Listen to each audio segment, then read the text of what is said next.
श्री राम जय राम जय जय राम। भारत माता की, भारत माता की वंदे वंदे। प्रभु श्री रामचंद्र सबरी मैया की, नर्मदा मैया की, भारत माता की।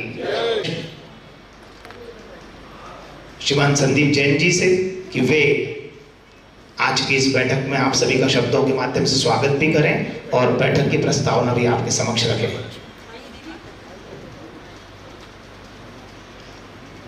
बोलिए भारत माता की, नर्मदा मैया की, प्रभु श्री रामचंद्र जी की, सबरी माता की। आज हम सभी समरसता सेवा संगठन के वो सदस्य जो सदैव हर कार्यक्रम में सामूहिक रूप से प्रयास करके कार्यक्रमों को आगे बढ़ाते हैं, ऐसे हम सभी लोग आज एकत्रित हुए हैं। हर्ष की बात है, गर्व की बात है कि हमारे बीच में पूज्यपाद महामंडलेश्वर स्वामी अखिलेशानंद गिरी जी महाराज जी भी उपस्थित हैं, जिनके आशीर्वचन भी हम सभी को मिलेंगे। हमारे बीच में आचार्य पंडित रोहित दुबे जी, मानस मर्मज्ञ आदरणीय ब्रजेश दीक्षित जी, आदरणीय शरद चंद्र बालन जी, संस्था के सचिव भाई उज्जवल पचौरी जी और प्रत्येक समाज से वो सारे प्रमुख लोग जो अपने अपने समाज का प्रतिनिधित्व करते हुए समाज को मजबूती प्रदान कर रहे हैं और कहीं ना कहीं संस्कारधानी के संस्कारों को, उसकी मर्यादाओं को भी गौरवान्वित कर रहे हैं। समरसता सेवा संगठन हम सभी ने मिलकर के 13 अप्रैल 2023 को परम पूज्य जगत गुरु रामानंदाचार्य रामभद्राचार्य जी महाराज के पावन उपस्थिति में, संस्कारधानी के सभी पूज्य संतों की उपस्थिति में, उनके आशीर्वाद से समरसता सेवा संगठन ने अपनी कार्य योजना का प्रारंभ किया था।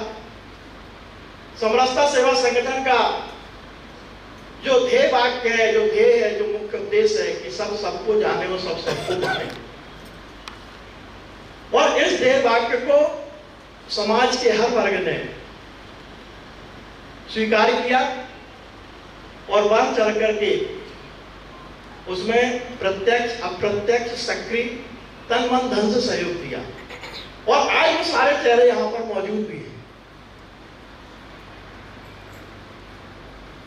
समरसता सेवा संगठन, जैसा हमने कहा कि सब सबको जाने सब सबको माने की परिकल्पना को लेकर आगे बढ़ रहा।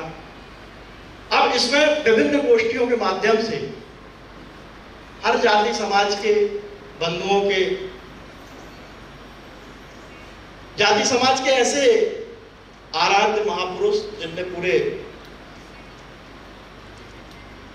समाज को, मानव समाज को, मानव कल्याण के लिए अपना दर्शन दिया, हमें कैसा जीवन जीना है और प्रारंभ से और अनंत की यात्रा तक क्या करना है, ये मार्गदर्शन तो सभी गुरुओं ने, सभी आराध्यों ने दिया, सभी के लिए दिया, किसी जाति समाज के लिए नहीं दिया था।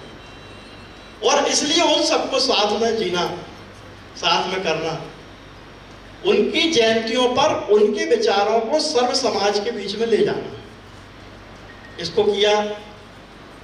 ऐसे लगभग एक वर्ष में 37 संगोष्ठियां अलग अलग आयोजित होती हैं। ये हमारा दूसरा वर्ष है और ये दूसरे वर्ष में भी मतलब 1 महीना शेष है, 3-4 गोष्ठियां और बची हैं। लेकिन इनको करते करते भी ये बात ध्यान में आई कि हमको अपने जो पारंपरिक त्यौहार हैं उनको मिलजुल करके मनाना।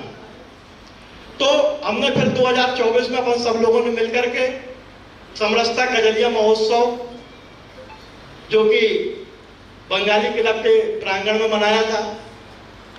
फिर उसके बाद पिछले बार संस्कार धानी में समरसता की होली, ये अपन ने मिलजुल करके मनाई संस्कार धानी के सभी बंधुओं के साथ, बहनों के साथ। और उसकी प्रारंभ अपन ने छोटे फुहारा से पूज्य संतों की अगुवाई में हम सभी सने सने DNGN कॉलेज की तरफ बढ़े थे और वहाँ पर भव्य सांस्कृतिक आयोजन हुए थे। इसके बाद पुनः फिर हमने आप सबके साथ मिलकर के कजलिया महोत्सव पुनः दत्ता परिसर में हुआ। उसमें भी पिछले बार से ज़्यादा सहभागिता थी और समाज के हर वर्ग के लोगों ने उसमें हिस्सेदारी की। और आज हम फिर उस मुकाम पे आए हैं कि 15 दिन बाद होली का पर्व है और यह होली का पर्व हम सब फिर से मिलजुल करके एक साथ मनाएं। इसके लिए विचार करने के लिए हम सब यहां पर एकत्रित हुए हैं। रंग पंचमी के दिन जैसे पिछले बार तय हुआ था कि प्रत्येक वर्ष अपन रंग पंचमी के दिन इस आयोजन को करेंगे, तो इस बार रंग पंचमी 19 तारीख को पड़ रही है।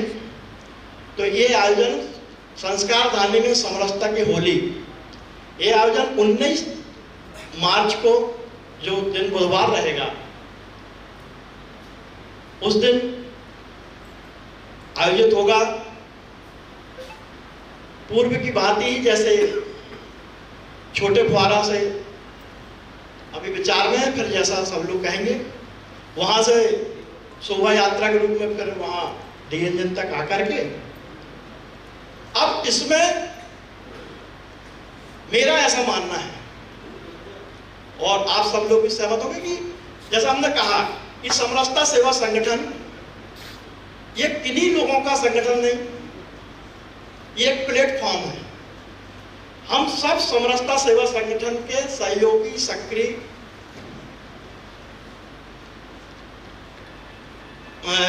सदस्य कहें या भागीदार कहें, तो इस होली के पर्व को या आने वाले कार्यक्रमों को भी हम सब लोग कैसे अपना कार्यक्रम, समरसता सेवा संगठन का कार्यक्रम है, उसमें हमें सहयोग करना है, सब कर ही रहे हैं, करते ही हैं, लेकिन ये हमारा कार्यक्रम है, हमें को करना है, हमें को आगे बढ़ के करना है। इस प्रकार का प्लेटफॉर्म एक तैयार हो, वातावरण तैयार हो, जिससे जो भी लोग और अछूते रह गए हो संस्कार धानी के, वो सब लोग भी इसमें जुड़ करके समरस होकर के एक समर्थ समाज का निर्माण करें। इसको कैसे और भव्यता, दिव्यता प्रदान की जाए, इसके लिए आप सभी के बहुमूल्य सुझाव आमंत्रित हैं, अपेक्षित हैं। जो सुझाव आज यहाँ पर आएंगे, उन सुझावों के आधार पर फिर अपन इस कार्यक्रम को आगे कैसे करना है उस पर निर्णय करेंगे। मैंने अपने अभी ये बात रखी है, आप सभी अपने सुझावों को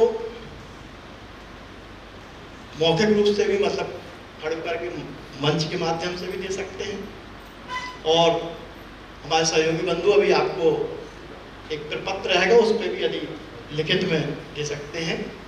इतना कह के मैं आप सभी को सुझावों के लिए आमंत्रित करता हूँ। बहुत बहुत धन्यवाद। बालन साहब, आपसे मैं शुरू करता हूँ। अच्छा चलिए।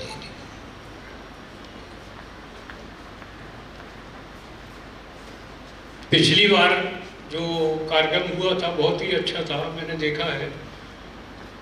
और थोड़ा सा अपन छोटे फुहारे से जाने से थोड़ी सी अव्यवस्था सी हो जाती है। अगर अपन एक सा क्रम लेके चलें तो ज़्यादा अच्छा रहेगा। मेरा यही सवाल है। वैसे कार्यक्रम कोई बुरा नहीं रहता है, और समरसता सेवा संगठन का हर एक कार्यक्रम मैंने देखा है, सब चीज़ सही तरीके से चलती है। बस थोड़ा बहुत तो इतना बड़े फंक्शन में कुछ न कुछ थोड़ा सा होता ही रहता है। बस मेरा सुझाव यही। जी, कृपया हाथ उठा देंगे तो माइक आप तक पहुंच जाएगा। हाँ, पीछे माइक पीछे दे दीजिए।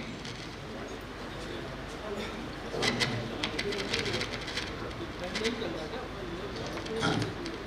मैं सेवा संगठन के संदीप भाई को, उज्जवल पचौरी जी को, समस्त कार्यकारिणी को आपका स्वागत वंदन करता हूँ।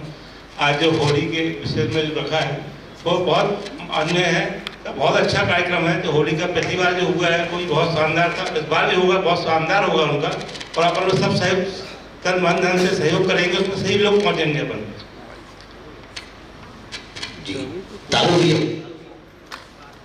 रस्ता की इस बैठक में उपस्थित सभी जनों को वाहेगुरु जी का खालसा, वाहेगुरु जी की फतेह। उसका खालसा है, उसी ने जिताना है। और पिछली होली जो हम सबके सहयोग से की गई, संदीप भैया के दिमाग की उपज को प्रणाम है कि इन्होंने बहुत अच्छा एक नया आयाम जबलपुर में तैयार कराया। मेरा सोचना ये है कि पिछली बार कोई कमी महसूस नहीं हुई, लेकिन हमें आगे और अच्छा करने की कोशिश करनी है। पर DNGN कॉलेज में थोड़ी जगह कम पड़ती है, क्योंकि पिछली बार जितने पहली बार हुआ था कार्यक्रम उसकी वजह से इस पब्लिक वैसी आई। इस बार और दुगनी पब्लिक आने की उम्मीद है, दुगनी चौगनी पब्लिक। तो अगर उसकी जगह कहीं अपन और आगे अच्छा खुला ग्राउंड देख लें, समय की कोई पाबंदी नहीं, 10 मिनट और लेट हो सकते हैं, लेकिन पिछली बार की अपेक्षा इस बार पब्लिक और बढ़ेगी और हमारे को सहयोग मिलेगा। तो मेरा सुझाव ये है कि जगह की कमी को देखते हुए जगह कहीं और की जाए, ज़्यादा बड़ी जगह हो जाए, तो ताकि आने वाली पब्लिक को कोई वहाँ खाने की या मिलने की किसी को कोई परेशानी ना हो। इतनी कह के मैं अपनी वाणी को विराम देता हूँ। रस्ता सेवा संगठन में उपस्थित हमारे आदरणीय महामंडलेश्वर स्वामी अखिलानंद गिरी जी महाराज, भाई रोहित दुबे जी, हमारे सम्मानीय संदीप जैन जी, हमारे उज्जवल पचौरी जी और समस्त मातृशक्ति, मैं सभी को नमन करते हुए अपनी बात शुरू करता हूँ कि पिछली बार जो हमने होली मिलन समारोह का कार्यक्रम रखा था वो बहुत भव्यता के साथ और बहुत अति सुंदर, बहुत अच्छे ढंग से जबलपुर नगर के गौरव का कार्यक्रम हुआ है। कि पहली बार हमारे जबलपुर जिले में जो होली मिलन सम्मान समारोह हुआ था वो बहुत भव्यता था, अच्छा था। सिर्फ जगह से कोई दिक्कत नहीं है, जगह तो और भी अभी हमारे लिए समय है, हम वहाँ उस समय को और उस जगह को निर्धारित करेंगे। मैं अपनी तरफ से और प्रजापति समाज की ओर से ये प्रयास करूंगा कि इस कार्यक्रम में हमारे सभी साथी सभी मिलजुल कर सभी भव्यता के साथ विशाल रूप से कार्यक्रम को संपन्न कराएंगे। ऐसी मेरी आकांक्षा और मेरी अपेक्षा में सभी के साथ सहयोग रह करके समरसता कार्यक्रम को आगे बढ़ाऊंगा। जय भारत, जय हिंद। बहुत बढ़िया, अपने सुझाव दिए हैं और आगे। आदरणीय स्वामी जी के चरणों में नमन, दबे साहब जी के चरणों में नमन। समरसता के संस्थापक भाई संदीप जैन जी, उपस्थित सभी समाजों के प्रतिनिधिगण, मातृशक्ति, सबको प्रणाम। इस कार्यक्रम की भव्यता और जो आयोजन संदीप जी के नेतृत्व में उनकी टीम द्वारा जो आयोजन जबलपुर में हो रहा है, ये पूरे भारत में कहीं नहीं हो रहा है। मैं सर्वप्रथम उनकी टीम को और उनको बधाई देना चाहता हूं। और उनका जो लास्ट ईयर जो कार्यक्रम बहुत भव्यता में हुआ था और गाय समाज द्वारा एक स्वागत मंच से स्वागत भी किया गया था, और जो भी उनके साथ अभी इस भव्य आयोजन में जो भी सहायता होगी, गाय समाज उनके साथ है, सदैव रहेगा। संदीप जी के बारे में अगर कुछ बोला जाए तो दिन में सूर्य को दीपक दिखाने जैसा है। मैं पुनः अपनी वाणी को विराम देते हुए, उन्हें बधाई देते हुए पूरी टीम को अपनी वाणी को विराम दे रहा हूं। जैसा कि समरसता सेवा संगठन सबको जाने, सबको पहचाने, समृद्ध भारत, समर्थ भारत, हमारे संदीप भाई का जो सपना है बहुत ही अल्प आयु, यानी 2 वर्ष पूरे भी नहीं हुए और महात्माओं के आशीर्वाद, ईश्वर की कृपा से उन्हें बहुत बड़ी ऊंचाई प्राप्त हो चुकी है। हम हर कार्यक्रम में उनके सम्मिलित रहते हैं और देखते हैं कि सभी कार्यक्रम उनके संस्कारधारी में अच्छी ऊंचाइयों पर रहते हैं। हमारा पूरा प्रयास रहेगा और अब तो ऐसा समय आ गया है कि हम सब आपसे जुड़ के ये पूछना चाहते हैं कि हम आपके किस प्रयोजन में सिद्ध हो सकते हैं। अतः आप लोगों को आप ये बताएं कि हम कैसे आपके साथ जुड़े और आपके लिए क्या कर सकते हैं। ये बहुत ही अच्छे कार्यक्रम आपके रहते हैं। हमारा पूरा समाज आपके साथ है, जब आप चाहें हम आपके साथ हैं। धन्यवाद। आप सब लोगों के से सबसे बड़ी अपेक्षा तो इसी बात की है कि हम सब लोग अपने अपने परिवारों को और अपने समाज के अधिकतम बंधुओं को इसमें शामिल करें।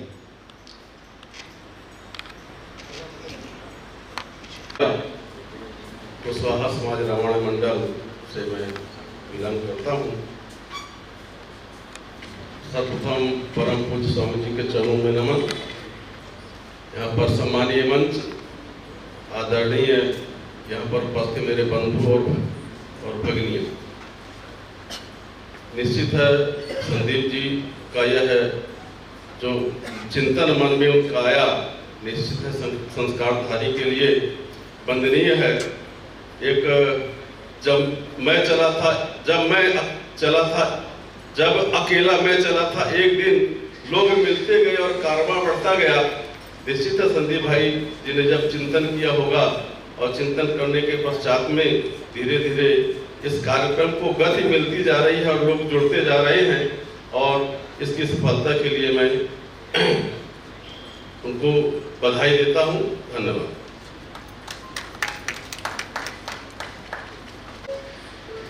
हमारे स्वामी जी के चरणों में नमन। हमारे संदीप जी और उज्ज्वल पचौरी जी और मातृशक्ति और हमारे वरिष्ठ युवा साथियों, मैं भारतीय सुदर्शन समाज का प्रदेश अध्यक्ष जगदीश चौधरी सुदर्शन। जैसा कि आज जो समृद्धता का जो कार्यक्रम चल रहा है, बड़ी खुशी की बात इस बात की है कि हम एक सूत्र में बन के जो समाज को एक दिशा दे रहे हैं, ये हमारे लिए बहुत महत्वपूर्ण चीज है।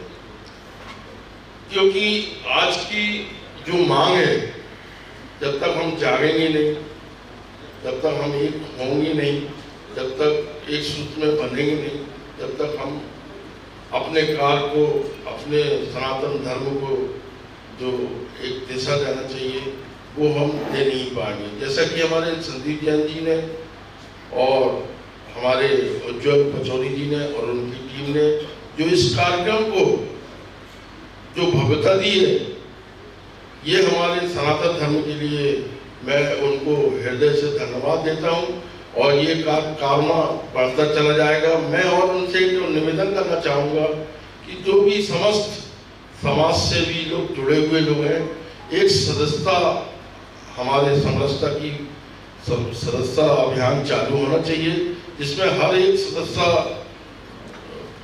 जो बनाने के लिए हर समाज को भी किताब मिलना चाहिए सदस्यता की, जिससे कि हमारा कारवां और बढ़े।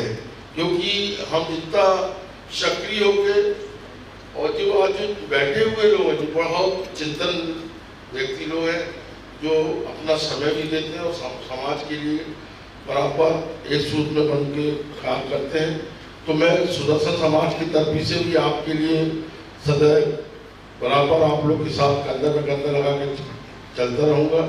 और मैं चाहूँगा कि सदस्यता अभियान चालू हो, जिससे में कि हमारे संगठन की और शक्ति आगे बढ़े। धन्यवाद।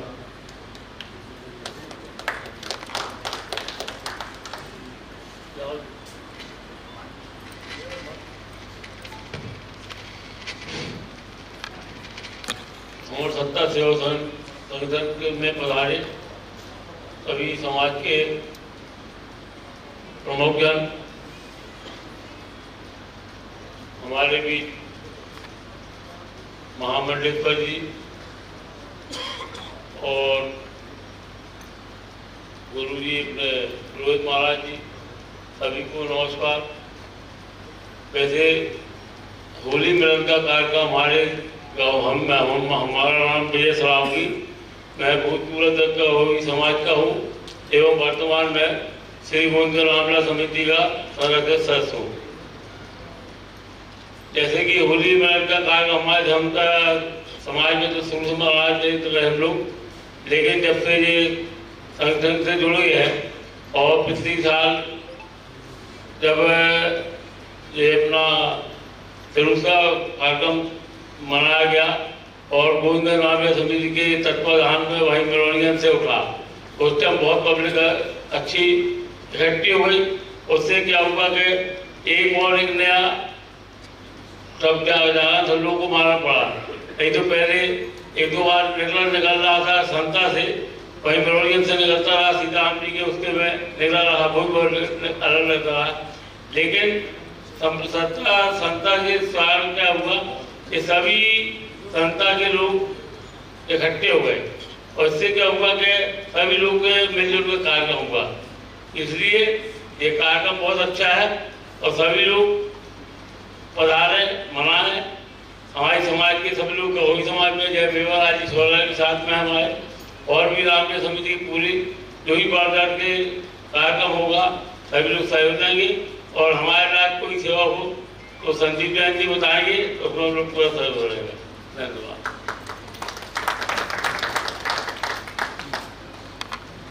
आप सभी गुरुजनों को सादर प्रणाम। यहाँ पर उपस्थित सभी को मेरा राम राम।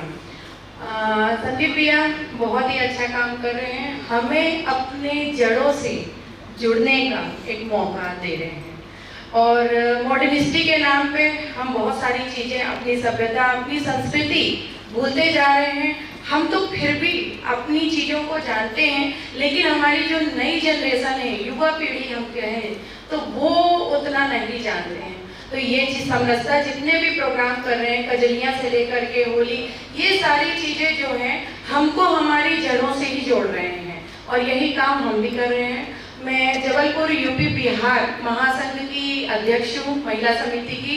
तो हमारा भी यही है कि हमारी जितनी जड़ों से हम चीज़ें हैं ना, जो हमारी सभ्यता संस्कृति है, हम उनको लेकर के आए ताकि हमारे बच्चों को भी पता चले कि हमारी सभ्यता और संस्कृति क्या है।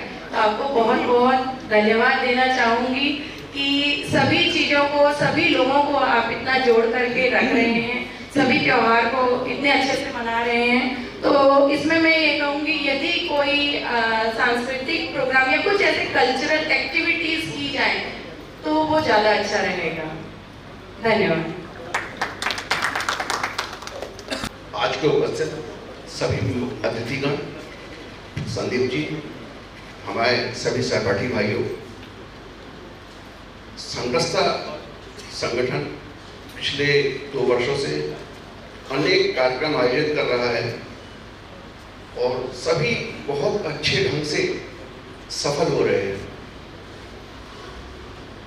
भारतीय संस्कृति के 2 मुख्य त्योहार खजलिया मिलन और होली, जो सनातन संस्कृति के 2 स्तंभ हैं, जिसमें हम सभी लोग गले शिकवे भूल कर मिलते हैं और बड़ों से आशीर्वाद लेते हैं और अपनी आने वाली पीढ़ियों को बताते हैं कि हमारे ये 2 त्योहार हैं। हम सबके दुख सुख, जिसके घर में दुख होता है तो मिलने जाते हैं, सबको मिलाते हैं और अपने बच्चों को भी आगे बढ़ाते हैं। तो हम चाहेंगे कि हम सबकी जिम्मेदारी है कि हम इस त्योहार को अपना समझकर अच्छे से अच्छे सहयोग करें, जिससे यह प्रोग्राम बहुत अच्छे से अच्छे ढंग से सफल हो। मैं यही कामना करता हूँ। मैं अनिल कुमार रेड्डी। जी, मेरा नाम हर्षित झा है और संगठन से जुड़े हुए हैं। पिछली बार जो समरसता की होली में अपन ने झांकियाँ जो निकाली थी और उसमें थोड़ी सी अव्यवस्था ये हुई थी कि जब झांकियाँ अपने गंतव्य स्थान तक पहुंच गई थी डीएनजेन के पास तक, तो झांकियों पे जितने भी कलाकार बैठे थे उनको उतारने में बहुत अव्यवस्था हुई थी। और प्रशासन से भी हम ये चाहेंगे कि थोड़ा सा सहयोग ऐसा करें, क्योंकि ट्रक आते जाते हैं, जाम लगता जाता है और उनको उतारने में और चढ़ाने में बहुत दिक्कत हुई थी। तो इस बार अगर अपन कार्यक्रम करते हैं तो उसमें ये ना हो। बस इतना ही का सलाह। बहुत बहुत धन्यवाद।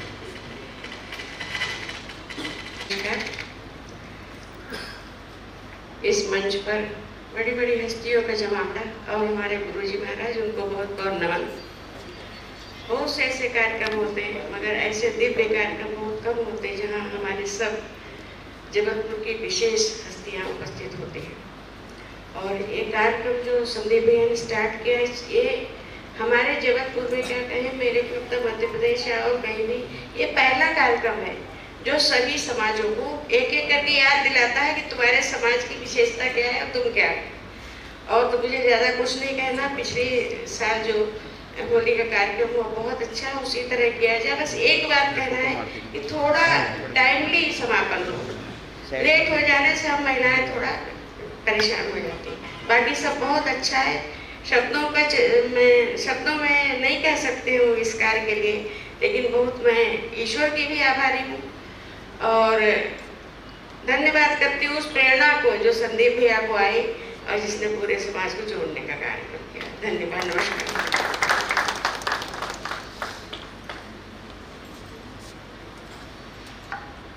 यहाँ उपस्थित सभी सामाजिक के बंधुओं को सादर नमन। मैं तारका महिला मंडल से प्रीति तारका। जैसा कि अभी हमारी सब बहनों ने बोला और भाइयों ने भी बोला कि ये आयोजन बहुत अच्छा, सच में ये बहुत अच्छा है, क्योंकि पहली बार संदीप भैया के मार्गदर्शन में हम सब मतलब सिर्फ एक जाति में नाम बांट के पूरी जातियों का एक समूह बन के और सिर्फ एक हिंदू जो दिमाग में है उसमें अपन लोग आ गए हैं। ये सबसे बड़ी बात है, क्योंकि आज हमारे भारत को एक हिंदुत्व की ही जरूरत है और इसलिए हम सब एक होने में भैया ने जो ये पहल की है ये बहुत अच्छी की है। और पिछले 2 वर्षों में ये समूह हमारा बढ़ता जा रहा है और आगे भगवान से प्रार्थना है कि आगे बढ़ता भी जाएगा। और ये जैसे हमें प्रीति बहन ने भी बोला था कि अपने बच्चों को जड़ों से जोड़ना, ये सच है, जो जड़ से जुड़ता है वही पनपता है, वही बढ़ता है। तो आज हमारे बच्चे कहीं ना कहीं ये सब चीज़ों से दूर हो रहे हैं, तो जब वो अपने परिवार में एक ऐसा माहौल देखेंगे, अपने देश में, अपने मतलब एक होम टाउन में ऐसा देखते हैं, तो कहीं ना कहीं वो बच्चों को मन में भी आता है कि मेरे मम्मी पापा अगर ये चीज़ कर रहे हैं, क्योंकि बच्चे क्या सीखते हैं, जो अपने घर से ही सीखते हैं। तो जब हम पेरेंट्स अगर इस चीज़ों को मानेंगे और जानेंगे तो हमारे बच्चे स्वाभाविक है कि इस उसमें जाएंगे। तो कहीं ना कहीं मतलब आगे की पीढ़ी के लिए भी ये बहुत अच्छा आयोजन है। और एक हम लोगों का जैसे पहले भी था कि सांस्कृतिक प्रोग्राम या कुछ, लेकिन सबसे बड़ी बात है कि इसमें हम सब एक होके एक साथ काम कर रहे हैं। इसके लिए तो संदीप भैया और उनकी पूरी टीम को बहुत बहुत धन्यवाद देती हूँ।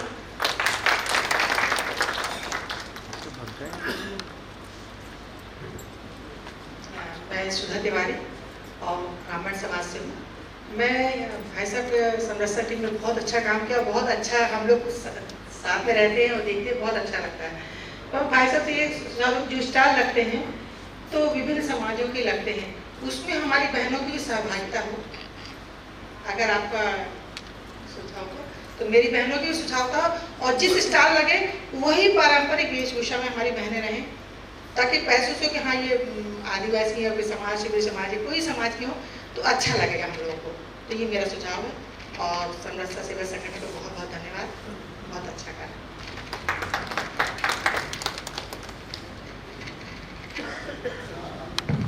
प्रणाम आदरणीय पंडित रोहित दुबे जी, आदरणीय दीक्षित जी, अध्यक्ष श्री संदीप जैन जी, सचिव श्री उज्जवल पचौरी जी। समरसता सेवा संगठन पिछले 2 वर्षों में जो हमारे साथ, हम लोग उनके साथ मिल करके, अपने आप सबके साथ, सभी समाज के साथ मिल करके हमने बहुत अच्छा किया है। मेरे 1-2 सुझाव है कि हम जो यात्रा निकालते हैं वो उसकी दूरी बहुत लंबी है, तो उसकी दूरी के बारे में थोड़ा सा इसलिए विचार करना चाहिए कि अगर हम जब अलग अलग हिस्से जो छोटे फुहारे से चालू होते हैं तो अगला सिरा कहीं और होता है और बीच का सिरा में पब्लिक घुस जाती है, तो वो उससे अव्यवस्था फैल जाती है। देखने में अव्यवस्था तो थी नहीं, पूरी यात्रा बहुत अच्छी चली, पर वो देखने में ऐसा लग रहा था कि डिसकंटिन्यूटी कहीं हुई। अभी जैसे हमारे भाई ने बताया कि कलाकारों को उतारने में समस्या हो रही थी, वो इसी का कारण था कि हमारी दूरी लंबी थी और पूरी दूरी की यात्रा पर फोकस करना संभव नहीं था, और बहुत वास्तव में होता भी नहीं है। अगर हम उस दूरी को घटाएंगे तो थोड़ा सा शायद हम उसको और ज़्यादा अच्छे से फोकस कर पाएंगे। फिर हमारा समापन स्थल पर जो कार्यक्रम होता है वो और अच्छे से फोकस्ड होना चाहिए। फोकस था, लेकिन चूंकि हमारे पास इतने सारे एंड थे कि जहाँ से हमने यात्रा चालू की वो बीच का एंड श्याम टाकीज पर एक अलग कार्यक्रम हो गया था। जहाँ जहाँ यात्रा का स्वागत हो रहा था उन सब जगहों पर की व्यवस्थाओं को भी देखने में हम लगे थे। यातायात भी थोड़ा सा अव्यवस्थित हो गया था, तो उसको और संदीप जी एक संगठित अनुशासित कार्यक्रम के आयोजन के रचनाकार रहे हैं और संस्कारधानी में उनको इसी तरह से जाना जाता है कि यदि किसी कोई कार्यक्रम हो रहा है और उसकी रचना में यदि संदीप जैन है तो ये मान लिया जाता है कि ये अनुशासित और संगठित ढंग से यह कार्यक्रम आयोजित होगा। और समरसता सेवा संगठन में तो निश्चित रूप से उसकी अपेक्षा है, क्योंकि अगर हम दूसरे कार्यक्रमों को इतने अच्छे से अनुशासित ढंग से कर सकते हैं तो अपने इस कार्यक्रम को क्यों नहीं कर सकते हैं। तो इसकी योजना कोर टीम को बहुत सुदृढ़ करनी होगी कि हम उसको कैसे पूरी यात्रा को एक साथ लाएं ताकि एक उसकी भव्यता में कोई अंतर ना आए और किसी के स्वागत सत्कार में कोई कमी न रह जाए, किसी को देखने सुनने में, उनको उतारने में, लाने में या समापन स्थल के कार्यक्रम को हम और अधिक एक दूसरे के साथ मिलकर फोकस रख पाए। मेरे यही सुझाव है। धन्यवाद। श्री सिया राममय सब जग जानी, करहूं प्रणाम जोरी जुबानी। यहाँ सभा में उपस्थित सभी मेरे आदरणीय गुरुजन, आप सभा में बैठे हुए सभी जनों के हृदय में विराजमान श्री सीताराम भगवान के चरणों में मैं कोटि कोटि प्रणाम करता हूँ। श्री समरसता सेवा संगठन में मैं मानता हूँ कि इस सभा का, इस समरसता सेवा संगठन का सबसे छोटा कार्यकर्ता हूँ, तो मेरी वाणी में यदि कोई त्रुटि हो तो आप सभी क्षमा करेंगे। मेरा पूर्व के अनुसार यह एक मत है कि मैंने पूर्व में जितने भी कार्यक्रम हुए मैंने सभी में आकर के अपनी भागीदारी ली।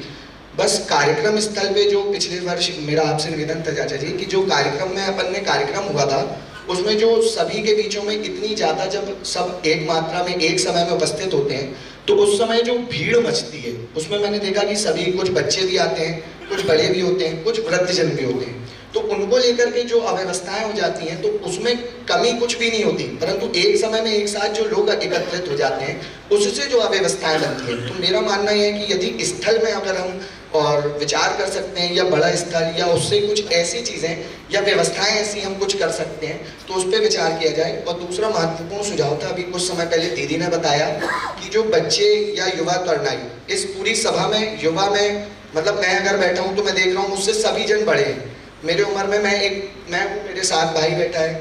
तो मेरा मानना है पिछले वर्ष में इंस्टाग्राम पे, फेसबुक पे और व्हाट्सएप पे ग्रुप के माध्यम से स्पॉन्सर्स होती थी वीडियो, मैंने देखा था आपकी कुछ वीडियोस स्पॉन्सर्ड हो रही थी जो बहुत अच्छा सुझाव था। तो मैं यही चाह रहा था कि यदि वही चीज़ को पूर्वानुसार यह कार्यक्रम किया जाए, यदि इन सोशल मीडिया के माध्यम से हम और अच्छी अगर पकड़ बना सकते हैं या हम किसी कार्य को कर सकते हैं तो युवाओं तक यह जो संदेश पहुँचेगा उसमें हमें ये जो वरिष्ठ जन बैठे हैं इनके साथ साथ एक समय ऐसा आएगा कि यही लोगों के साथ साथ यहाँ पूरा सभा में पूरे युवाओं से भरा मिलेगा। धन्यवाद। आप सभी के चरणों में पुनः एक बार कोटि कोटि प्रणाम करता हूँ। श्री राम। मेरी हार्दिक शुभकामनाएं। होली पर चर्चा हो रही है तो सुझाव कम आ रहे हैं, बधाई ज़्यादा आ रही है। हकीकत बात है कि जब आप अच्छा काम करते हैं तो बधाइयाँ मिलती हैं और बधाई पहुँचाना भी एक बहुत बड़ी बात है। और इतने सारे लोग अगर संदीप जी को बधाई दे रहे हैं तो वाकई ये बड़ी भारी बात है। ये उनके समर्पण का जो हम देख रहे हैं सभी समाजों के प्रति भाव वंदनीय है। मेरा कहना एक है, जब ये बात कही जाती है कि युवाओं को जोड़ना है, नई पीढ़ी को जोड़ना है या जो लोग जड़ को नहीं पहचान पा रहे हैं उनको जोड़ना है, तो इसमें कोई नई बात भी जोड़ना चाहिए। मेरा सुझाव पहला तो ये है कि आप इसमें लेजर शो एक 5-10 मिनट का सही, वो एक आकर्षण होगा, बच्चों के लिए बहुत आसान होगा ये सारा समझना, क्योंकि वे सारे लोग इसी विधा से आजकल जुड़े हैं। हमको मोबाइल चलाना नहीं आता है या मोबाइल में कुछ गड़बड़ी हो जाती तो आप अपने घर के छोटे छोटे बच्चों से कहते हैं इसको ठीक कर देना, इसको ठीक कर देना। तो जो लोग ये कहते हैं कि यार बच्चों को इस धारा से जोड़ना है, उन तक ये जानकारी देना है, तो हमें भी कुछ ना कुछ नए तरीकों को, नए प्रयोगों को अपनाना पड़ेगा। धन्यवाद। स्वामी जी मंडलेश्वर महाराज के चरणों में नमन, गुरुजियों को सारा प्रणाम, उपस्थित सभी भाइयों बहनों को मेरा राम राम। मैं देवेश्वरी मोदी चौरसिया समाज को बिलोंग करती हूँ। लास्ट ईयर तो मैं थी नहीं इस प्रोग्राम में, बड़ा दुर्भाग्य मेरा, लेकिन जो भी चलचित्र देख रही हूँ वो देखने से मेरे को कुछ ऐसा लग रहा है कि इसमें कमी है। जैसे अभी सभी बच्चों के लिए स्पेशल बोल रहे हैं, और हमारा समरसता का उद्देश्य भी यही है कि नई जनरेशन के हाथ में हम अपनी संस्कृति को कैसे पहुंचाएं। तो मेरा एक छोटा सा सुझाव है, शायद इसमें कुछ टेक्निकल प्रॉब्लम आए आपको, कि अपन शासन से ये कोशिश करें कि वो एक्चुअली वेडनेसडे आ रहा है उस दिन, तो आप हाफ डे करें स्कूल को या छुट्टी डिक्लेयर करें। इससे क्या होगा कि मातृशक्ति भी ज़्यादा फोकस करेगी ये प्रोग्राम में, और छुट्टी है ये बच्चों को पता लगेगा कि क्यों छुट्टी है, तो और ज़्यादा अट्रैक्ट होंगे बच्चे, और मातृशक्ति को भी इजी जाएगा बच्चों को लेके आना। मेरा सिर्फ इतना ही सुझाव है। बाकी समरसता और संदीप भैया के बारे में तो जितना कहा जाए सब कम है, और मैं चाह रही हूँ कि जैसा एरिया के लिए देखा है कि साइज छोटा है, आप लोग बता रहे हैं, तो उस पे देखा जाए। बाकी चलचित्र तो बहुत अच्छा लग रहा है मेरे को। मेरा दुर्भाग्य था कि मैं लास्ट ईयर नहीं थी इस प्रोग्राम में यहाँ जबलपुर में। इतना कह के मैं सभी को धन्यवाद देती हूँ। महाराज जी को प्रणाम करता हूँ, आप सभी को प्रणाम करता हूँ, क्योंकि कवि हूँ।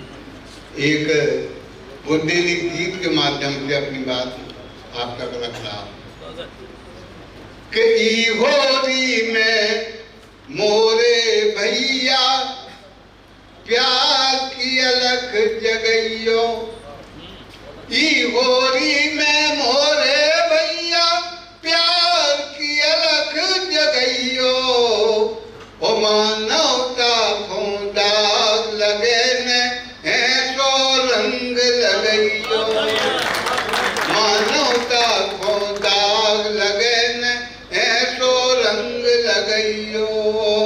उम्र नहीं अब हुंदराबे की बात माई मानो, उम्र नहीं अब हुंदराबे की बात माई मानो, तुम देश के करन धार हो खुद को तो पहचानो।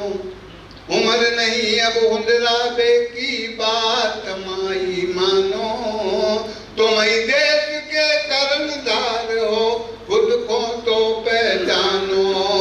समय पर तो देश की खातिर, समय पर तो देश की खातिर गर्दन को कटवइयो, ई होरी में मोरे भैया प्यार की अलख जगइयो।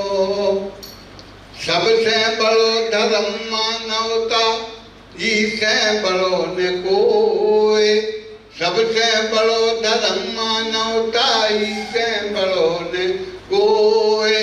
प्रेम भाव को पाठ पढ़ावे, नफरत बीज न बोए, सबसे बड़ो धर्म मानवता, इससे बड़ो न कोई। तो प्रेम भाव को पाठ पढ़ावे, नफरत बीज न बोए। हिंदू मुस्लिम सिख ईसाई, हिंदू मुस्लिम सिख ईसाई सबको जा समझइयो, ई होरी में मोरे भैया प्यार की अलख जगइयो। पेट को रोटी तन को ना शोभे जगा लो नैया, पेट को रोटी तन को ना शोभे जगा लो नैया। ओ कैसे हम त्योहार मनाए जीवन भूल भुलैया, पेट को रोटी तन को ना शोभे जगा लो नैया। ओ कैसे हम त्योहार मनाए जीवन भूल भुलैया। अपने भारत के नेतन को, अपने भारत के नेतन को ये बातें बतलइयो, ई होरी में मोरे भैया प्यार की अलख जगइयो।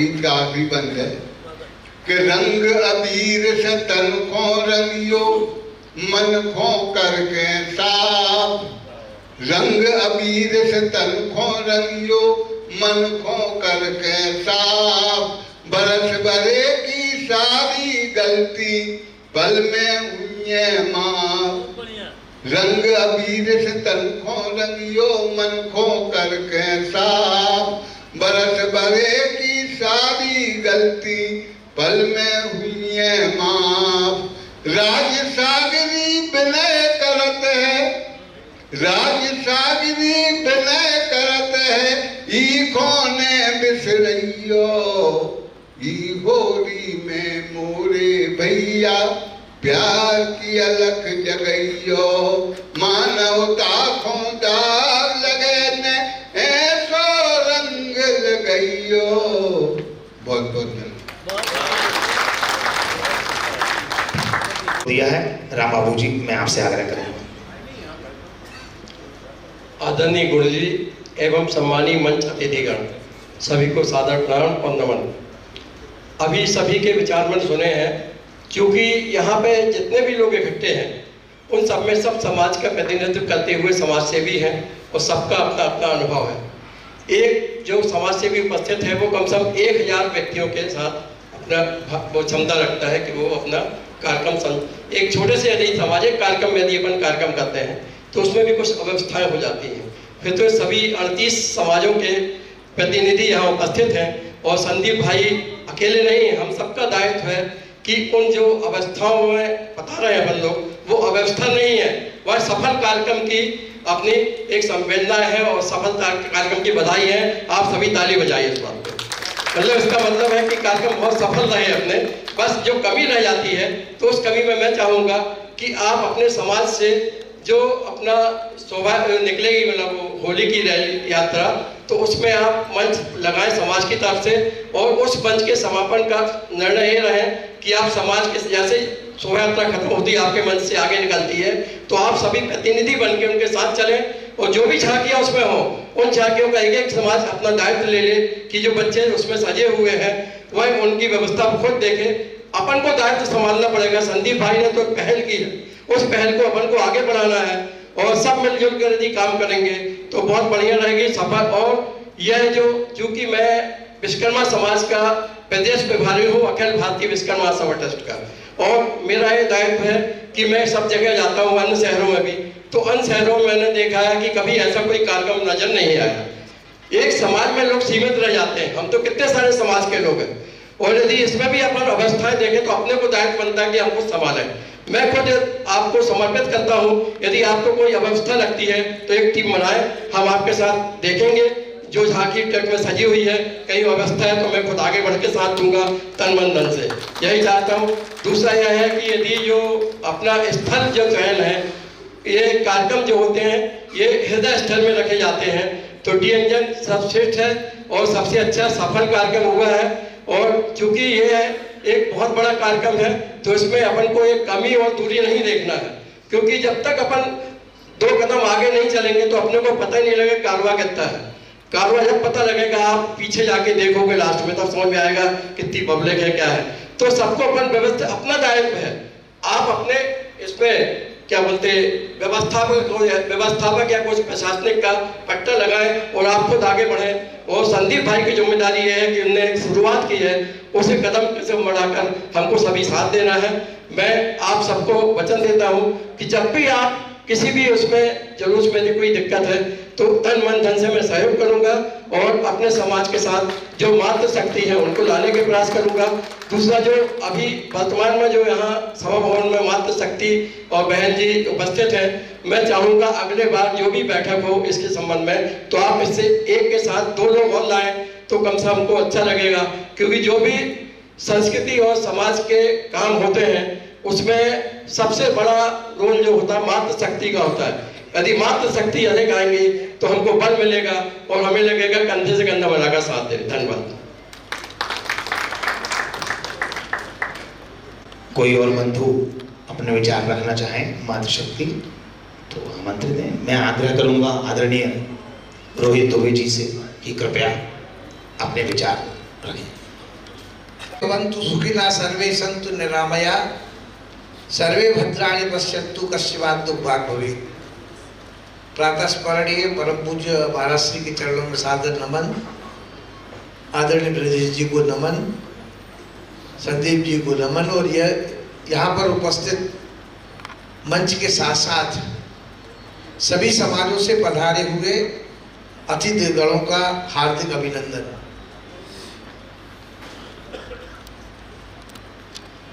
यह जो इतना बड़ा कार्य जो मैंने कहा कि सर्वे भवन्तु सुखिनः, सब लोगों के लिए काम हुआ है समरसता का। और पिछले वर्ष से जो कार्यक्रम होली का प्रारंभ हुआ यह अपने आप में अद्वितीय है। प्रथम वर्ष था, कुछ अव्यवस्थाएं भी होती हैं, लेकिन वे अवस्थाएं इतनी बड़ी भी नहीं थी कि जिनके ऊपर कोई विशेष ध्यान दिया जाए। जैसे अभी विश्वकर्मा जी ने कहा तो एक छोटा सा सुझाव उसमें ये था कि वॉलंटियर्स की यदि एक टीम बनाई जाए और वॉलंटियर्स की टीम चाहे 10 से 15 उसके सदस्य और उनको वाकी टाकी दे दिया जाए, जिसके माध्यम से वो पूरे के पूरे जुलूस पर नियंत्रण रखें और जहां यदि कमी गैप आ रहे हैं उस गैप को पूरा करें, उसके बाद ही जुलूस आगे बढ़े। कुछ समय तो लग सकता है, कारण क्या है, ये जो होली की मस्ती का पर्व है कोई अनुशासन का पर्व नहीं है। और जहां स्थान की बात है, जैसे भाई साहब ने कहा कि स्थान जगह छोटा किया जा सकता है, तो एक बड़ी महत्वपूर्ण बात यह है कि जहां से यह शोभा यात्रा प्रारंभ होती है, महोत्सव प्रारंभ होता है, छोटा फुहारा के बाद इतनी एक लंबी जगह मिलती कि जहां पर आपके 2500 ट्रक, बड़े वाले ट्रॉलर ट्रक खड़े हो सकते हैं। और ऐसी जगह संभवतः पूरी कहीं नहीं है कि जहां पर आप इतनी उसकी व्यवस्था कर सकें। दूसरी बात, आज जो शहर में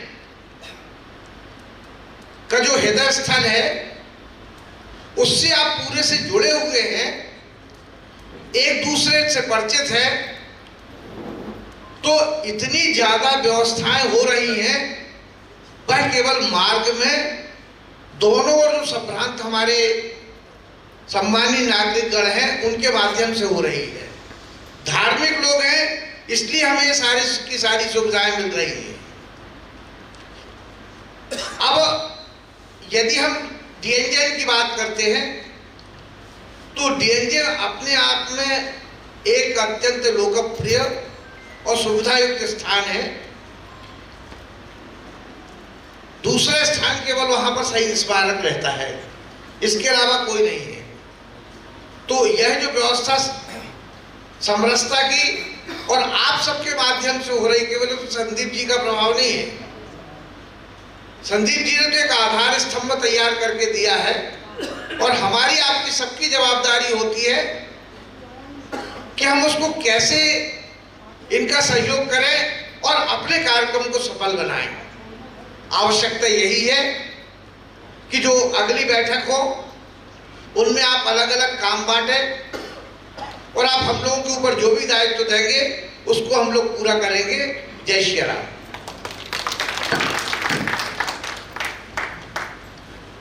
आदरणीय ब्रजेश दीक्षित श्री भाष्यम वंदे परम वंदनीय अचनी महामंडलेश्वर पूज्य स्वामी जी के पावन पादारविंद, नगर के प्रसिद्ध ज्योतिर्वेद पूज्य पंडित रोहित दुबे जी, कार्यक्रम के मूल सूत्रधार श्री संदीप जैन जी, उज्ज्वल पचौरी जी, श्री धीरज जी, सभी समागत गणमान्य सज्जनों एवं बहनों,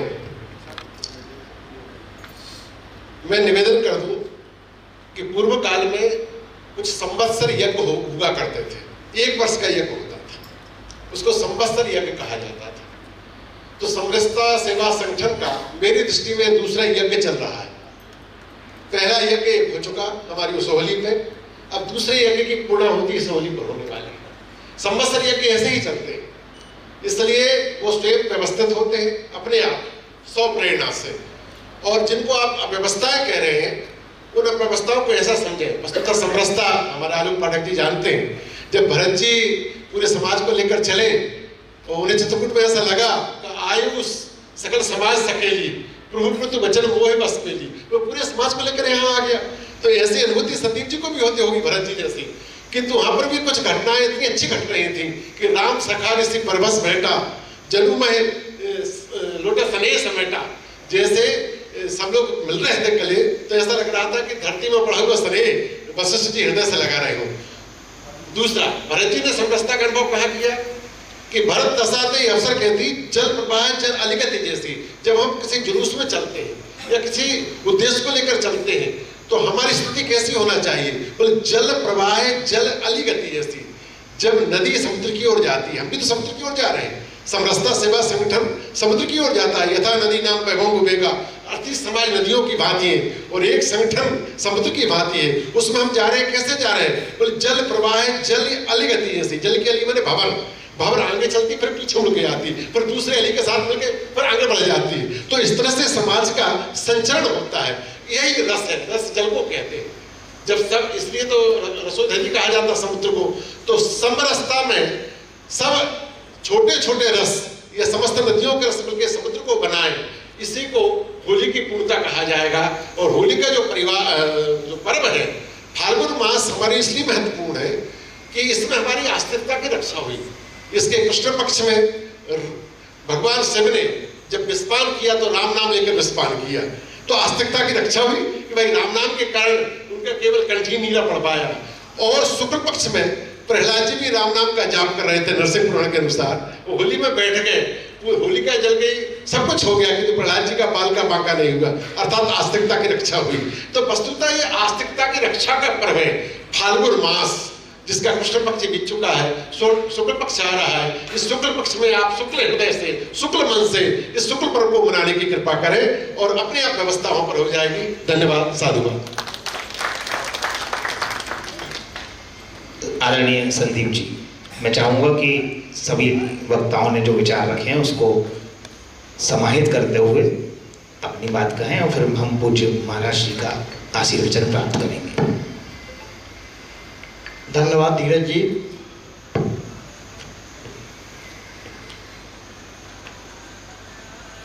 सभी लोगों ने, हम सभी ने मिलकर के जो काम किया है, जो कर रहे हैं, उसकी सराहना भी की और जो कमियां छूट गई थी या जो अपन बेहतर करने की कोशिश कर रहे थे और बेहतर नहीं कर पाए, तो और बेहतर कैसे कर सकते हैं उसके बारे में सुझाव आए। और बैठक का मतलब भी यही है कि सुझाव आना चाहिए, उसको हम कैसे बेहतर से बेहतर कर सकें। कोई भी चीज़ कभी पूर्ण नहीं होती, तो वो पूर्णता कैसे होगी और बेहतर कैसे कर सकेंगे, इसके संदर्भ में बहुत अच्छे अच्छे, बहुत महत्वपूर्ण सुझाव आए हैं। सभी ने अपने सहयोग को और बढ़ाने के लिए भी आश्वस्त किया है और लोग बढ़ा भी रहे हैं सहयोग। आदरणीय रोहित दुबे जी ने जैसा कहा कि होली जो है वो मस्ती का पर्व है, अनुशासन का नहीं, लेकिन थोड़ा सा संशोधन कि मर्यादा का ध्यान तो हम सब रहता ही है उसमें, और वो होना भी चाहिए। अब चूंकि मातृशक्ति की संख्या भी बढ़ेगी, बच्चों की संख्या भी बढ़ेगी, निश्चित बढ़ेगी, क्योंकि मातृशक्ति की ये उपस्थिति तो आज अभी हम बैठे बैठे सोच रहे थे कि जो मातृशक्ति भी काफ़ी संख्या में जुड़ी हुई है और सभी को आज यहाँ आना संभव नहीं था। तो पहले तो एक बार से करते, कल दोपहर में 3 बजे पुनः केवल मातृशक्ति की बैठक यहाँ पर होगी, है ना। तो उसमें मातृशक्ति की भूमिका और बच्चों की सहभागिता कैसे बढ़ेगी उस पर भी विचार, आप लोगों के सुझाव अलग से और उसमें गंभीरता से होंगे। दूसरी बात कि कई बातें आई कि जैसे आदरणीय डॉक्टर सुनील मिश्रा जी ने कहा कि जुलूस बड़ा हो जाता है, शहर के मध्य में से निकल रहा है और कहीं ना कहीं चौराहे हैं, उसमें से पब्लिक का आना जाना रहता है, तो उसमें कहीं डिसकंटिन्यूटी हुई है, तो उसका पूरा ध्यान रखा जाएगा।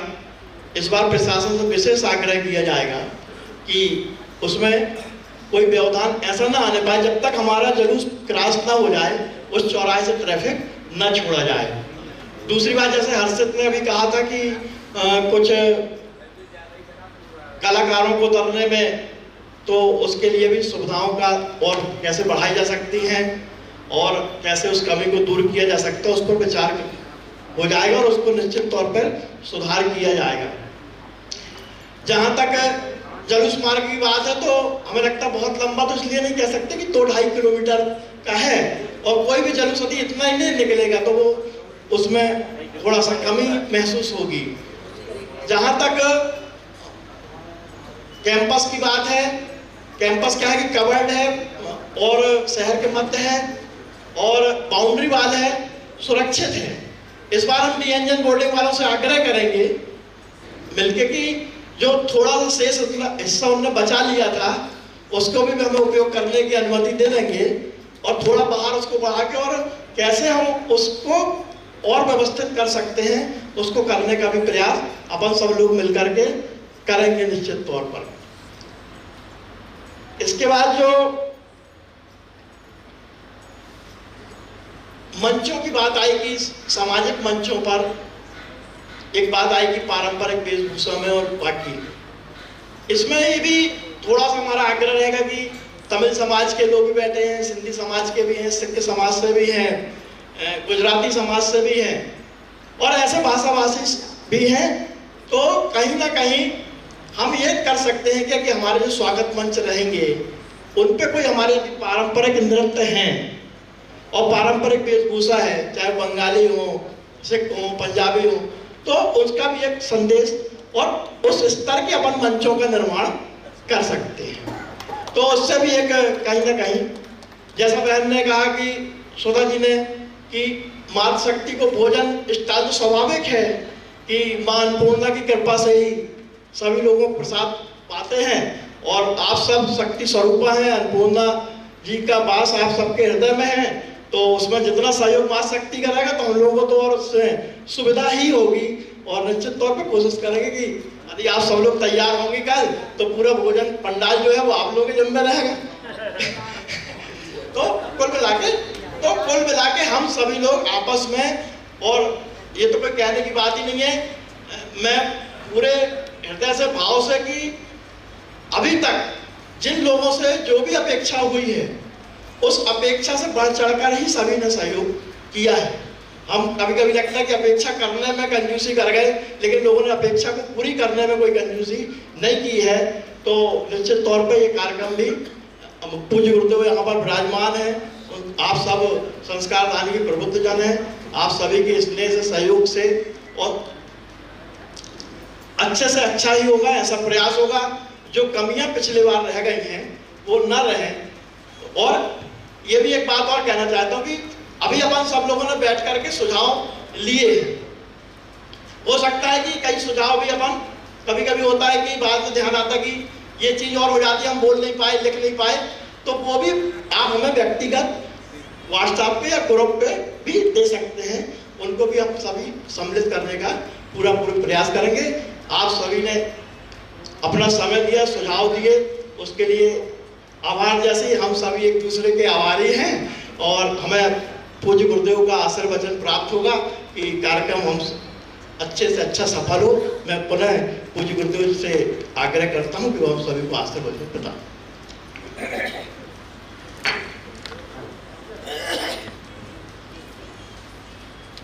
नमोस्तु रामाय स लक्ष्मणाय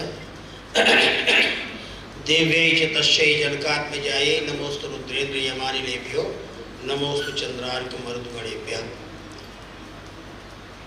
समरसता सेवा संगठन के यहाँ उपस्थित पदाधिकारीगण, विशेष रूप से एक नाम बोलूँगा तो सबका ही नाम आ जाएगा उसमें, प्रिय संदीप जी, जब 2 वर्ष पहले ये विचार आया था तो संदीप जी सबसे पहले संस्कारधानी के अध्यात्म जगत की शीर्ष विभूतियों के पास गए थे कि हम ऐसा ऐसा करना चाहते हैं और आपका आशीर्वाद चाहिए, और आशीर्वाद के साथ साथ आप कुछ पहल भी करिए हमारे लिए, हमें कुछ सुझाव भी दीजिए कि हम कैसे करें। तो सभी संतों ने एक स्वर में कहा था, जो मैं आप सबके संज्ञान में लाना चाहता हूँ कि भारतीय संस्कृति का मूल स्वर सामाजिक समरसता है। और जब हम इस सामाजिक समरसता को जब मूल स्वर कह रहे हैं तो भारतीय संस्कृति किस काल से पनपी है और भारतीय संस्कृति का नामकरण हुआ है उसका, तो ऐसा हमारे सबके संज्ञान में आता है कि सतयुग से लेकर आज तक भारतीय संस्कृति का मूल स्वर सामाजिक समरसता रहा है। जब हमने सत्यनारायण की कथा उठाकर पढ़ी तो 5वां अध्याय सामाजिक समरसता से सराबोर है, और नैमिषारण्य की जब चर्चा आती है कि वहाँ सूत जी, सोनक जी और आदि आदि ऋषि मुनि बैठे हैं, तो ये सारे ऋषि मुनि भारत के भिन्न भिन्न अंचलों से, भिन्न भिन्न प्रांतों से, भिन्न भिन्न क्षेत्रों से, भिन्न भिन्न जनपदों से आने वाले अपने अपने क्षेत्र का प्रतिनिधित्व करते हैं। और देश में जो समस्या उत्पन्न होती है जिसके कारण विषमता पैदा होती है, सामाजिक विषमता, तो ये दूर कैसे हो, तो अपने अपने अनुभव के आधार पर और जो घटनाएं घटी उसके आधार पर वो वहाँ पर सुझाव रखते थे, वो अपना विषय रखते थे और फिर पूछते थे सूत जी महाराज से, तो सूत जी महाराज उसका समाधान करते थे। और नारद जी उस जमाने के समाचार विस्तारक थे, तो वो निकल करके कभी इधर चले गए, कभी उधर चले गए, कभी उधर चले गए, और कुछ बेसिक आधार थे कि इन आधारों को हम न भूलें कभी, कि भगवान की आराधना करें, भगवान की प्रार्थना करें, भगवान का चिंतन करें, भगवान के स्वभाव के अनुरूप हम लोग चलें। इसी का नाम सामाजिक समरसता है। तो मैं जब भी कभी सामाजिक समरसता के विषय को लेकर कहीं पहुंचता हूं, संगठन में पहुंचता हूं, समाज में पहुंचता हूं, समूह में पहुंचता हूं, तो मैं यही स्वर निकालता हूं कि भाई भारतीय संस्कृति की मूल स्वर को हम लोग पहचानें। इसमें सामाजिक समरसता व्याप्त है और इस स्वर को मुखरित करने का काम भारत की आध्यात्मिक जगत की विभूतियों ने किया है। सतयुग में किया, फिर त्रेता युग में किया, त्रेता के बाद द्वापर में किया, और कलयुग में भी हम लोग यही कर रहे हैं। मैं एक स्वर के बारे में आपको बताना चाहता हूँ, सबके ध्यान में आ जाएगी बात, क्योंकि सभी समाज के बंधु बैठे हुए, सब मिलकर के भारतीय समाज है, सब मिलकर के सनातन समाज है, सब मिलकर के हिंदू समाज है, सब मिलकर के वैदिक मार्ग के अनुयायी लोग बैठे हुए हैं। देश आजाद हो गया, आजाद भारत में तुरंत सामाजिक समरसता के कुछ कार्यक्रम होने चाहिए थे, लेकिन नेता तो राजनीतिक नशे में चूर थे। देश आजाद हो गया, अंग्रेज चले गए, मुसलमान भाग गए, अब हमारा तंत्र हमारे हाथ में है, लेकिन तंत्र कैसा कसा जाना चाहिए था इस पर विचार विमर्श होता रहा। और जिस व्यक्ति के हाथ में संचालन का सूत्र आया, उस व्यक्ति ने स्वप्न में भी सामाजिक समरसता कभी सोचा ही नहीं था। तो उनके मुख से कुछ का कुछ निकल गया। बोले आप हिंदुत्व के बारे में क्या कहते हो, आप इस्लाम के बारे में क्या कहते हो, आप अंग्रेजों के बारे में क्या कहते हो। तो खुद के बारे में वो व्याख्या करते थे, I am accidentally Hindu by birth. हाँ, उनकी अभिव्यक्ति है। फिर वो कहने लगे कि इंग्लिश बाई कल्चर, मैं संस्कृति से अंग्रेज हूँ। मुस्लिम बाई सिविलाइजेशन, तो ये गड़बड़ सड़बड़ हो गया मामला। और फिर देश के संविधान को, जिस देश की पहचान ही धर्म सापेक्ष है, यहाँ का कण-कण धर्म से अनुस्यूत है, हम उसको धर्मनिरपेक्ष बनाने जा रहे हैं, तो सेकुलर स्टेट भी हो गया। तो स्वर ऐसा निकलना स्वाभाविक था। वो विषमता का बीज जब स्वतंत्र भारत में आ गया तो कई प्रकार के फिर सामाजिक आंदोलन भी चले, और उस आंदोलन का एक स्वर उडुपी में बना। और उडुपी में संतों से पूछा गया, क्या हिंदू समाज में छुआछूत है? क्या कोई शास्त्र इसका अनुमोदन करता है? कहीं कोई ऐसा वचन आता है कि परहेज होना चाहिए, छुआछूत होनी चाहिए? ये स्वतंत्र भारत के चिंतन की दिशा बता रहा हूँ मैं। तो उनका भाई आप इसका उत्तर देखेंगे, हमारे संज्ञान में जितने ग्रंथ हैं उनको हमने कभी देखा है कि नहीं देखा, तो हमें दिन भर मंथन के लिए समय चाहिए। तो उडुपी में भारत के संत महात्मा जो कुछ इस वर्तमान काल के, उन सब ने ग्रंथों का आलोडन विलोडन करना शुरू किया और बोले इसका उत्तर हम कल देंगे। और जब कल सभा बैठी तब एक मंत्र सृजन किया संतों ने, हिंदवा सोदरा सर्वे न हिंदू पतितो भवेत, मम दीक्षा हिंदू रक्षा, मम मंत्र समानता।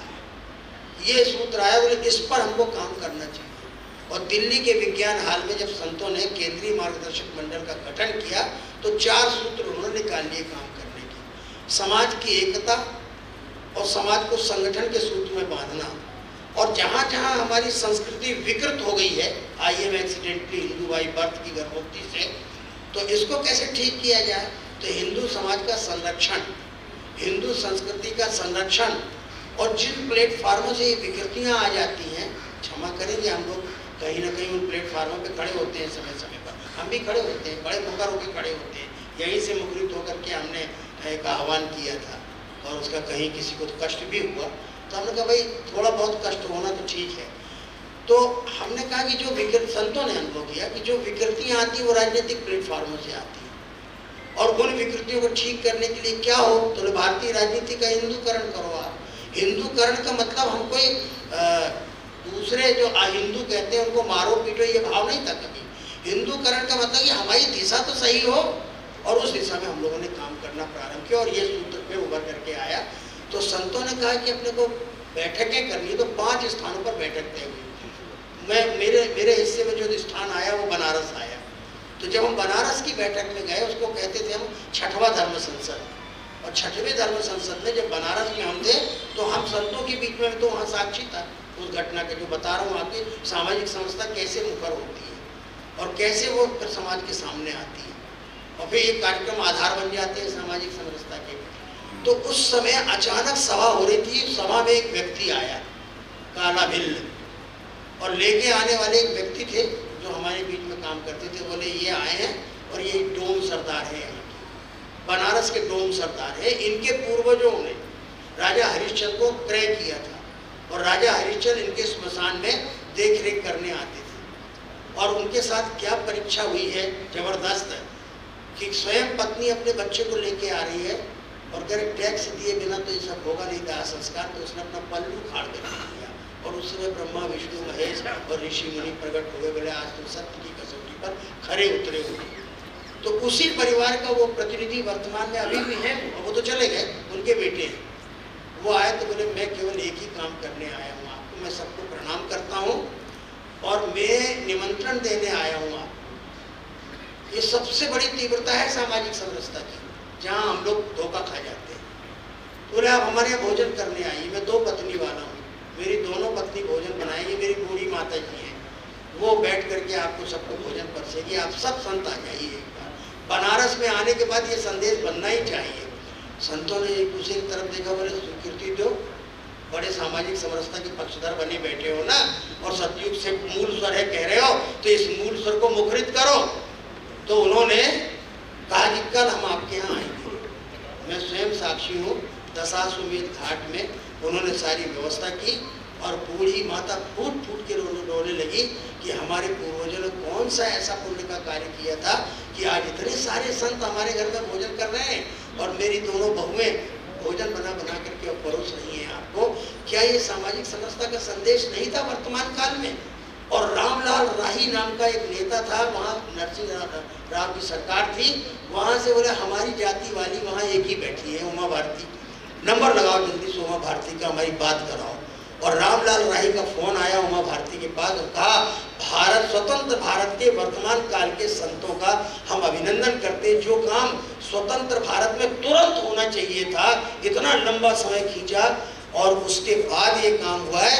वहीं से हमारे देश में सामाजिक समरसता का स्वर मुखरित हो गया, और इसलिए हमने कहा कि जाति बिरादरी ये कहीं आड़े नहीं आती है हमारी संस्कृति में। और इसलिए समरसता सेवा संगठन हमारे उन्हीं आचार्यों में से जो रामभद्राचार्य जी जगत गुरु रामानंदाचार्य, उन्होंने मुखर होकर आशीर्वाद दिया, और इसकी शुरुआत संस्कारधानी हुई। अभी संस्कारधानी की भी मतलब एक अपनी परिपाटी है।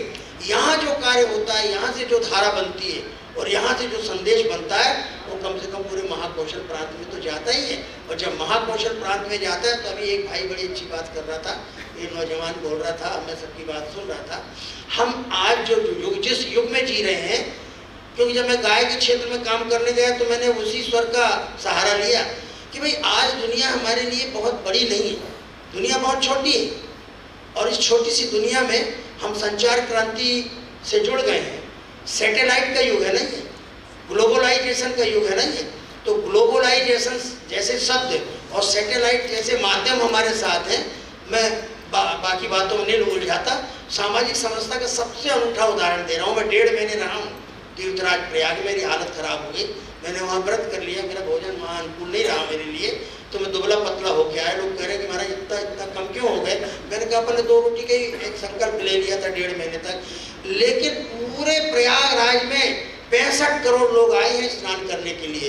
एक भी व्यक्ति ने किसी से किसी की जाति नहीं पूछी, किसी ने किसी भोजन बनाने वाले ये कौन सी बिरादरी का पंडाल लगा है जिसको जहां भूख लगी और जहां भोजन उपलब्ध हुआ वहां आसानी से पहुंच गया। मैं स्वयं 1,20,000 लोगों को भोजन करा के आ रहा हूं। और जिन लोगों ने मुझे सहयोग दिया उन सहयोगी से मैंने कभी नहीं पूछा कि तुम कौन सी बिरादरी की हो, तुम कौन से परिवार की हो। भारतीय संस्कृति हर युग में अद्यतन इसीलिए बनी रहती है कि हम ऐसे अनूठे 12-12 वर्ष के अंतराल में ऐसे आयोजन जो ईश्वर की योजना से है, ये योजना ईश्वर की है। यहाँ भाषण देने का नहीं तो मैं इसकी कहानी भी सुना सकता हूँ कि ये कुंभ क्यों पढ़ने लगे। और कुंभ पढ़ने के पहले भगवान विष्णु ने कौन सी युक्ति बनाई थी? भगवान विष्णु ने देव गुरुओं को बुलाया था और दैत्य गुरु को बुलाया था।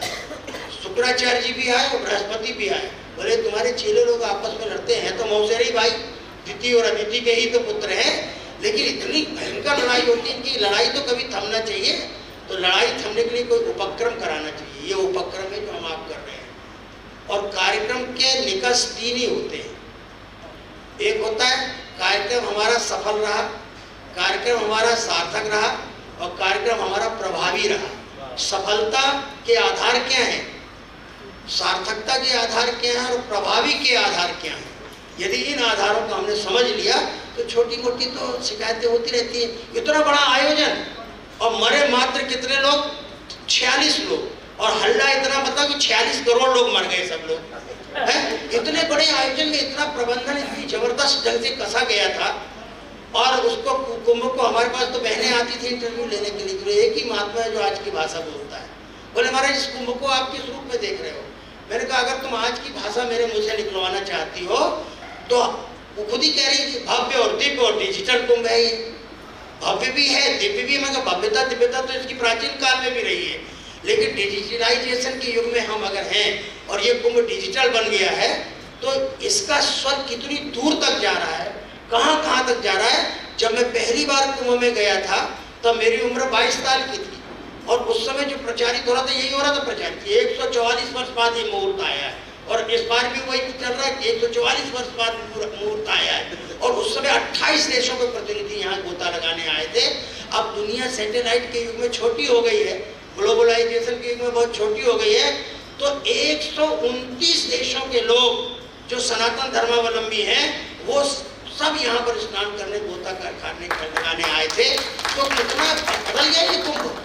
फिर प्रबंधन की दृष्टि से ट्रांसपोर्टेशन की व्यवस्था, तो इसके साथ साथ हमारे आवास की व्यवस्था, फूड मैनेजमेंट, हेल्थ मैनेजमेंट। इन्हें जब वो घटना घटी थी तो उस समय रथ के ऊपर सवार हो गए थे हम। निरंजनी अखाड़ा दूसरे नंबर पे जा रहा था, पहले नंबर पे हमारा जो है दूसरा अखाड़ा निकला निर्वाणी अखाड़ा। लेकिन वो भी खड़ा रहा। वो कहीं निर्वाणी खड़ा क्यों है? ये पीछे से जूना अखाड़ा लगा हुआ है, वो भी हमारा है, निरंजनी भी हमारी है। तो हमने कहा ये हमारे गुरु भाई खड़े क्यों हैं? जब हम बैठ गए तो खबर आई कान में कि महाराज जी स्थगित किया जाता है स्नान। मैंने कहा क्यों? बोले ऐसा 2 बजे रात को हुआ। तो हम सब लोगों ने एक स्वर में कहा कि अब अपने अपने कुटिया में जाओ और चुपचाप ये लाभ लश्कर बंद करो। ये अमृत स्नान तो हो जाएगा दिन भर कभी भी। और इस तरह से हम लोगों ने उस कार्यक्रम को स्थगित किया। अब हल्ला मचाने वाले इतनी जोर से हल्ला मचा दिया कि जैसे बहुत बड़ी घटना घट गई। तो मुझे कहना पड़ा कि तुम्हारे दादाजी भी तो आए थे। पहले कुंभ में आए थे तो घटना घट गई थी, घटना का इतिहास तो है ही है। तो अपने कार्यक्रम में हमको केवल सूत्र ध्यान में रखना है कि हमारा कार्यक्रम सफल कैसे हो रहा है, किन मापदंडों पर हो रहा है, कौन से निकष हैं, सार्थक किस अर्थ में हो रहा है और फिर प्रभावी किस अर्थ में हो रहा है। प्रभावी ही आपकी उपस्थिति बता रही है। कार्यक्रम तो प्रभावी होने ही वाला है, क्योंकि इसकी जो व्याप्ति है वो घर घर तक पहुंच रही है। और प्रभावी के साथ साथ ये सफल इस अर्थ में होगा कि हम योजना बना रहे हैं इसके बारे में। भाई हमारे भिन्न भिन्न समाज के लोग हैं, छोटे छोटे मंच बना के अपने। अब एक बात जरूर चिंता की जो सबने व्यक्त की है, और आनंद जी चले गए, बैठे हैं हमारे मित्र आनंद जी, उन्होंने कहा कि आज का युग जो है वो आधुनिक युग है। तो अपनी पीढ़ियों को, मुझे वो कितना अच्छा दृश्य लगता है। मैंने तो गाना गा के सुना दिया प्रवचन करते करते, फिल्मी गाने पुराने कुछ याद है। तो मैंने एक नन्हे बालक का दृश्य देखा, मेरे का सबसे खूबसूरत दृश्य था वो कि एक 8 वर्ष का बालक अपने दादा के ऊपर पानी छिड़क रहा है गंगा जी का, और दादाजी उसके ऊपर पानी से गोता लगा रहे हैं। और फिल्म के लोग कितने चतुर होते हैं, समसामयिक गीत उसके पीछे से रिकॉर्डिंग चल रही है। मेरा नाम करेगा रोशन, जग में मेरा राज दुलारा, तुझे सूरज कहूँ या चंदा, तुझे चांद कहूँ या तारा, मेरा नाम करेगा रोशन, जग में मेरा राज दुलारा। तो मैं उत्तर देता था कि भारतीय जीवन मूल्य और भारत की जीवन शैली हर युग में अद्यतन बनी रहती है, अपडेटेड रहती है इन कारणों से। ये जो हमारा होलिकोत्सव होता है या कजलिया का उत्सव होता है, ये अपने जीवन मूल्यों को अपडेटेड करने के लिए होता है। आप बड़ी सतर्कता के साथ अपने अपने सुझाव दे रहे हैं, और इसको सफल, सार्थक और प्रभावी बनाने में हमारे जैसे लोगों का भी क्या योगदान हो सकता है, इसको भी आप सुनिश्चित कर रहे हैं कि बिना बाबा बैरागियों के साथ लिए हम कहीं सफल नहीं हो सकते, क्योंकि हम उसमें से सूत्र निकाल देते हैं। तो आप सब मिल करके इसको प्रभावी बनाइए। अब मैं चूँकि आज जा रहा हूँ, मुझे जोधपुर जाना है, तो इन्होंने कहा कि आप 19 तारीख को जरूर आ जाएगा। मैंने कहा 12-13 तारीख को हम आ जाएंगे, हम आपके बीच में उपस्थित रहेंगे। इसलिए एक बार आप सबके हृदय में विराजमान सत्य सनातन परमात्मा के अंश शिव और शिवा को नमस्कार करते हुए अग्रिम शुभकामनाएं आपकी सफलता, सार्थकता और प्रभावोत्पादक कार्यक्रम हो, इस दृष्टि से मैं अभिव्यक्त करता हूँ। बहुत बहुत महाराज जी के द्वारा आशीर्वचन की उद्घोषणा प्रभावी होगा, इस बात की सुनिश्चितता हम सब उनके चरणों में सादर प्रणाम करते हैं।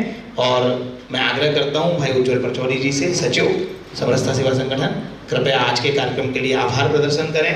मेरा निवेदन है समस्त बंधुओं से, मातृशक्ति से, कि बैठक समाप्ति के पश्चात जलपान ग्रहण करने के बाद ही यहाँ से प्रस्थान करें। धन्यवाद धीरज भैया। आभार के पहले 2 लाइन की बात कहना चाहूँगा।